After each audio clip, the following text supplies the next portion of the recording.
দেশে ফিরেছেন জনপ্রিয় ইসলামী আলোচক মাওলানা মিজানুর রহমান আজহারি। অক্টোবরে মালয়েশিয়ায় যাওয়ার পর আজ বৃহস্পতিবার ২৬ ডিসেম্বর দেশে ফিরেছেন তিনি। এবার শীত মৌসুমে দেশের প্রত্যেক বিভাগে মাহফিলে অংশগ্রহণ করবেন তিনি। নিজের ভেরিফাইড ফেসবুক পেজে এই তথ্য জানিয়েছেন তিনি নিজে। তিনি জানিয়েছেন, আলহামদুলিল্লাহ, নিরাপদে দেশে এসে পৌঁছালাম। দীর্ঘ ৫ বছর পর বাধাহীনভাবে আবারও প্রিয় মাতৃভূমিতে তাফসিরুল কোরআনের মহতী আয়োজনে অংশগ্রহণ করছি। উদ্বোধনী প্রোগ্রাম হিসেবে আগামীকাল কক্সবাজারে পেকুয়ার বৃহত্তর সাবেক গুলদি তাফসির ময়দানে আলোচনা পেশ করব। এটি একটি ওয়ার্ম আপ প্রোগ্রাম। মূলত নতুন বছর ২০২৫ এর জানুয়ারি থেকে বিভাগীয় সফর শুরু হবে ইনশাল্লাহ। তিনি বলেন, প্রতিটি বিভাগেই একটি করে প্রোগ্রামে অংশগ্রহণ করার ইচ্ছে আছে। রাব্বে কারিম নব উদ্যমে এই দাওয়াতি অভিযাত্রায় যুক্ত রাখুন। আমাদের প্রচেষ্টায় ভরপুর বারাকাহ দিন।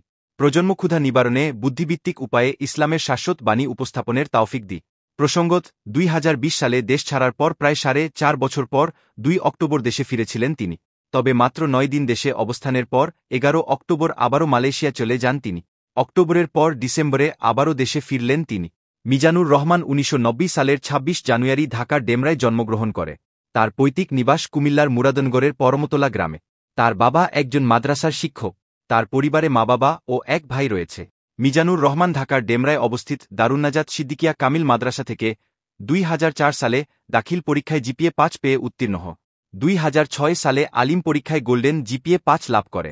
২০০৭ সালে ইসলামিক ফাউন্ডেশন আয়োজিত মিশর সরকারের শিক্ষাবৃত্তি পরীক্ষায় প্রথম স্থান অধিকার করে মিশরের আল আজহার বিশ্ববিদ্যালয়ে আন্ডারগ্রাজুয়েট করার জন্য মিশরে যা। সেখান থেকে ডিপার্টমেন্ট অব তাফসির অ্যান্ড কুরআনিক সায়েন্স থেকে ২০১২ সালে ৮০% সিজিপিএ নিয়ে অনার্স উত্তীর্ণ হন। মিশরে ৫ বছর শিক্ষাজীবন অতিবাহিত করার পর ২০১৩ সালে মালয়েশিয়া যান। সেখানে গার্ডেন অব নলেজ খ্যাত ইন্টারন্যাশনাল ইসলামিক ইউনিভার্সিটি থেকে পোস্ট গ্রাজুয়েশন সম্পন্ন করে।